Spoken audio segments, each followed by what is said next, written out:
लेकिन आपको सच में शादी करना है तो किससे करना है? भगवान जाने। आप हर मंचों पे सब लड़कियों के लिए तो यही बोलते हैं ना जी। पागल तो हमारी ड्यूटी बा, हमारी नौकरी बा, तो यही चढ़ाना ड्यूटी। ठीक। हाँ सही बात, ड्यूटी है कि प्यार में फसाई कन्फ्यूज करेले तब प्यार में फसाई कन्फ्यूज करेले आ देखे लड़की के दिल खाली यूज करेले, देखे लड़की के दिल खाली यूज करेले, देखे लड़की के दिल खाली यूज करेले। प्यार में फसाई कन्फ्यूज करेले, प्यार में फसाई कन्फ्यूज करेले। बहुत सुंदर। ये दुनिया जानती है निशा जी इनका अच्छी बॉन्डिंग है, लेकिन ना बाबा, दिस इज वेरी चालाक ब्रो। हम प्यार में फसाई कन्फ्यूज करेले, प्यार में फसाई कन्फ्यूज करेले। कितनी सारी लड़कियों को मंच पे देखते होंगे आप लोग, आ देख के लड़की के दिल का यूज करेले, देखे लड़की के दिल खाली यूज करेले। काहे यूज करते हैं जानती हो? काहे हम जानते हैं। काहे? सटल बाड़ी सलूटे खाती करेंसी राजा जी, सटल बाड़ी सलूटे खाती करेंसी राजा जी। इमरजेंसी में आई है काम बीबी लाइसेंस राजा जी, इमरजेंसी में आई है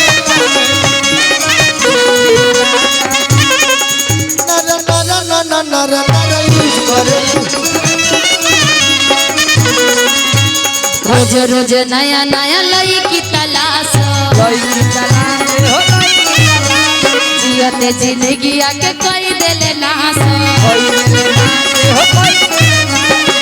आज हमें याद है कि जब हमारी इनकी गाने YouTube पर आप लोग चढ़ाते हैं, आई डोंट नो कितनी मिलियन व्यूज आप सबको मिलता है। हर रोज हम यही सोचते हैं कि अच्छा गोलू मुझे पसंद करता होगा, गोलू मुझे चाहता होगा, लेकिन हर दिन ये नए नए लड़कियों चाहते हैं। कैसे? क्या बात है? हर दिन नया नया लड़की तलाश, हमारी जिंदगी आके कोई देला नाश, जियते जिंदगी आके कोई देले नाश। मारे में ना लाइन कबो ड्यूज करेले, मारे में ना लाइन कबो ड्यूज करेले, कि मारे में ना लाइन कबो ड्यूज करेले। ड्यूज मतलब हाँ, मतलब कि कभी आप लोग फड़का नहीं करते हैं। आज निशा मिली तो ठीक, कल और मिली तो ठीक, परसों और ठीक, जितनी अच्छी दिख जाए। इहो थांग वाली माई के कृपे बा कि मैं जाने अधूराई बड़ी। तो ऐसे लड़का को ना तो ये सब फसड़ी लगाना चाहते हैं। ऐसा करेंगे ना जी पत्नी, यदि ऐसा पति करे तो क्या करेंगे आप लोग? वही वाला हाल कि मारे में ना लाइन कबो ड्यूज करेले, कि मारे में ना लाइन कबो ड्यूज करेले, देख के लड़किन के दिल खाली यूज करेले, देख के लड़किन के खाली निशा यूज करेले। हम गोरी चांद चकोरी, हम गोरी चांद चकोरी, गोलू के जवार वाली, हमारा प्यार वाली, गोलू के जवार वाली, हमारा प्यार। हम गोरी चांद चकोरी, हम गोरी चांद चकोरी, गोलू के जवार वाली, छपरा बाजार वाली, गोलू के जवार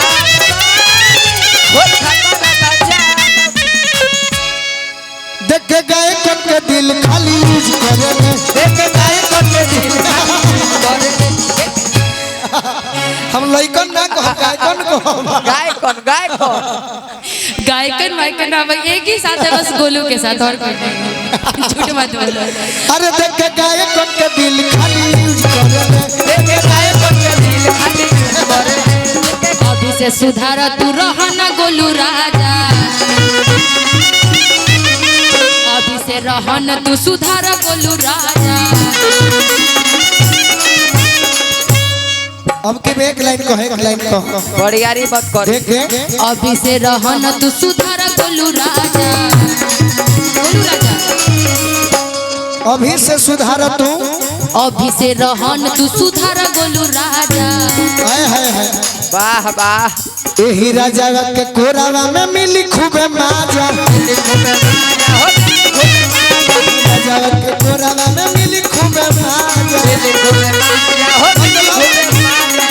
मतलब कि तुम हमारे साथ रहोगे मैं तुम्हारे साथ रहूंगा हाँ जी तो पूरा दुनिया भोजपुरी सुनने वाली खुश रहेगी। बहुत सुंदर। अरे गोलू के कोरावा में मिली खूबे माजा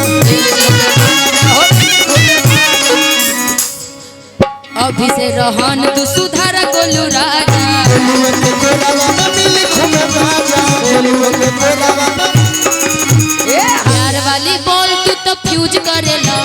प्यार वाली बॉल तू तो फ्यूज करेला कि दिल के प्यार वाली बॉल तू तो फ्यूज करेला। अच्छा आ देख के 103 के दिल खाली यूज करेला। के दिल खाली यूज करेला। प्यार में ही हमके कंफ्यूज करेला। तू प्यार में हमके कंफ्यूज करेला। देख के 103 के दिल खाली यूज करेला। सॉरी बोलो सॉरी सॉरी बोलो हाँ सॉरी बोला तनी गीत में पापा जी के मम्मी जी के अरे पहाड़ के बावजूद के वाह वाह अरे निशाया खमूद के गोदी में आ जाई हम कूद के ये निशाया गोदी में आ जाई हम तहरा लाल लाल उठवा से मोध चुएला सहारा लाल आर के हॉस्पिटल के मालिक हाँ जी रजनीश भैया के तरफ पैसा घट गया था जी 500 से 200। गाजरा रे कोन खीता केलू परे छुएला गाजरा रे कोन खीता केलू करे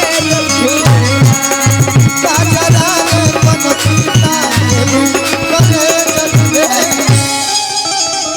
तोरा कुर्बान कोई दी देखा कुर्बान हजमाली हजमाली हो हाँ जी पैसा तो दे ही नहीं रहे। पैसा से मत अजमाई हजार मांगी हो ये सब मत तोरा कुर्बान कोई दी अरे गोलू राजवा खुद के साचो को निकहार क्रिया